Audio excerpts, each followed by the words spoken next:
students, I am Safia, your science teacher. Today we are going to continue the topic that is soil our life. We have discussed some of the properties of the soil. Now we are going to learn some more other properties of the soil.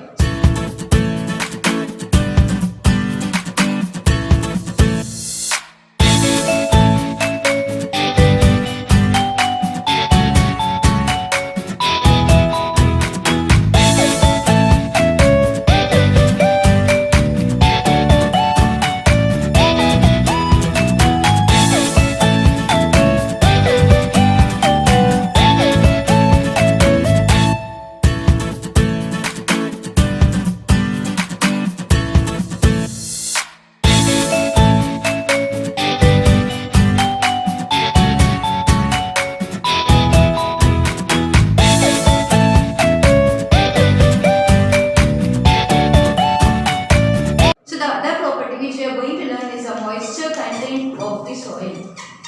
So we are going to find out how much moisture is present in the soil. So for this activity we have selected already in the starting of the lesson we have collected the soil samples. So throughout the lesson we have to use the same samples and we are going to take soil sample. Every class, every group have a certain type of sample. So that from that sample only you have to do this activity. Okay. Take soil, grind it. If you want to know the moisture content of the soil, we have to grind the soil, grind it into fine powder. And after grinding, you have to weigh the soil. You have to weigh the soil. That means you have to measure the weight of the soil. It should be 100 grams. So take 100 grams of grinded soil. After grinding, you are going to weigh to measure the weight of the soil. So after measuring how much it should be 100 grams. Take one paper and spill this soil, 100 grams of soil on the paper. So I kept like this.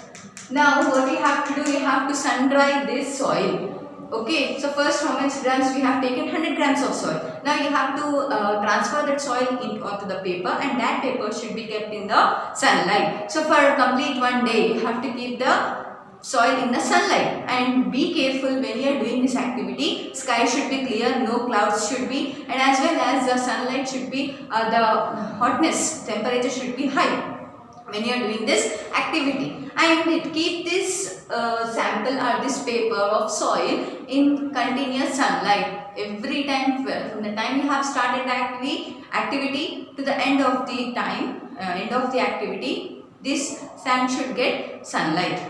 So after completing the activity, what you have to do?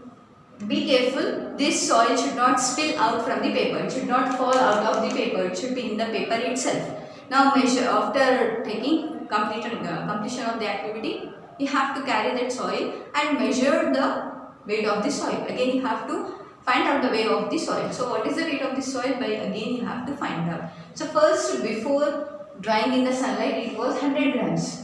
Right, so let us take it as 100 grams, and after measuring it has changed into 80 grams. After drying in the sunlight, the measurement of the soil is what? 80 grams. Okay, it has the weight of the soil is what? 80 grams here. So now you have to find out the difference between this. That is A minus B you have to do. So 100 minus 80. 100 minus 80 if you do, you get 20 grams. That means how much moisture is present in the soil? That is 20 grams. For example, we have taken this figure.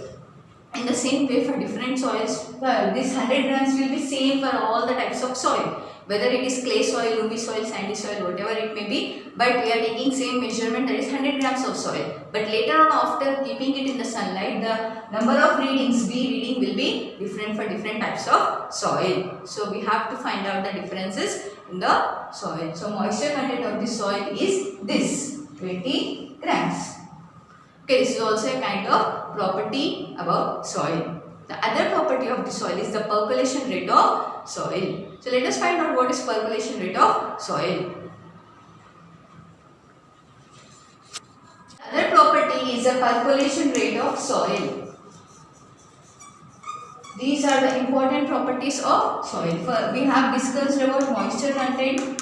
Now percolation rate of soil. So what is meant by percolation? Percolation is a process of dripping down of water from any porous substances. Porous substances means pores, a substance which has pores. Pores means tiny holes. For example, we have discussed about the filter paper. In the 6th class, we have discussed for filtration we use filter paper, and for that filter paper many tiny holes are present, small pores are present. So when we are adding some materials, like if any soluble and insoluble materials, then what we'll observe, the large particles which are present will be settling on the filter paper and the soluble particles will be going down. For example, I'll take example and I'll explain. So if you are mixing the soil with the water, okay, you are making soil and water, you are while playing, children will do same. You are going to do. You have to take some water and add soil into the water. So it will become little bit. It will dissolve and little bit will be left over. Now take one beaker and put crystal funnel on that, and in that funnel you are going to put the filter paper. Now pass that all the solution through this paper. So what you will observe here, the mixture of sand and water will be passed through this. When you are passing, you will observe water will get collected in the beaker, but the sand particles which are insoluble will be present on the filter paper. That is how filtration here. So this process is called as percolation. How much of water is coming into the beaker, that is called as percolation. So through any porous materials, this percolation can take place. So in the same way, as we know, soil is made up of different organic materials, even soil is also porous. That means it also have pores. So soil particles have space between them. So based on the space, this water, the traveling of water will take place. How water will tend to move inside, how it will go deep into the bottom, that we have to learn in the activity percolation of soil. So percolation of soil will be different for different types of soils. As we know, 3 types of soil: sandy soil, loamy soil and clayey soil. So let us find out the percolation of that soils. So for doing this activity, we need one beaker. We are going to take a beaker, crystal funnel,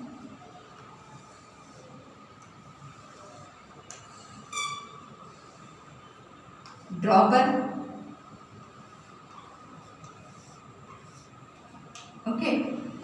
dropper, and on this funnel you are going to put the filter paper and sand. Okay, in the filter paper you are going to put a sample of sand, and you have to take 100 ml of water. How many ml of water? 100 ml of water. So this 100 ml of water you have to pour in the soil, that to drop by drop with the help of dropper. So your activity is take a beaker, put a crystal funnel with the filter paper on the beaker, and take 100 ml of water in a measuring cylinder or in a beaker, and drop this water. One drop by drop you have to add water to the soil. Now we will observe that this water we should come deep into, okay, it should get collected into the beaker. So here, as the soil is present here, in one kind of soil, that water will be coming down to the beaker very easily. So here it will take less time to get collected in the water. And in other kind of soil, the time taken and the time taken to pass through the soil and the collection of this will be same. It will be constant, even if you are taking more amount of soil or less amount of soil. But in one kind of soil, even though you are adding less water, but it will take more and more time to come back to the beaker. So based on the type of soil, percolation rate will be different. Why this percolation rate is getting difference here? That is because of soil particles. We know sandy soil have more large particles. So as for example, I am drawing here, if these are the large particles, sandy soil have more large particles. So the space between them is more. As it is more, the water is coming down easily and quickly. So the percolation rate will be high, right? And the next step of soil, in which both soil large particles, small particles have same size. So the space between them is less. So here what happens? Percolation rate is less. That means water will be coming down. It will take some time. But whereas in other kind of soil, that is clay soil, more small particles are present. Small particles are more. If small particles are more means space is very less. As the space is very less, water will take more time to come down. It will retain the water. That means the clay soil will hold the water for more time. Sandy soil cannot hold the water. So that means its percolation rate is high. Whereas clay soil will hold water. It can retain the water for more time. So this means percolation rate is less. Percolation rate and retention rate are different. For this percolation rate is high, retention rate is less. It cannot hold the water, sandy soil. But whereas in clay soil, percolation rate is less. Okay, the less amount of water will be coming to the beaker, but the retention, it can hold water for more time. So here soil, water and plants are very important. So if you see example of a plant we are planting them in the soil. So it is completely soil should be favorable for the kind of plant. Some plants need more water, some plants will need less water. So based on the percolation rate of soil, scientists or farmers will decide which kind of plant should be grown in which kind of soil based on this percolation rate and moisture content. So this is how percolation rate and retention rate are different. We have discussed about moisture content and the percolation rate, and along with that we have to find out substances present in the soil. What kind of substances are present in the soil? Let us find out. Substances in the soil. For this activity we need some materials. The materials required are the iron stand,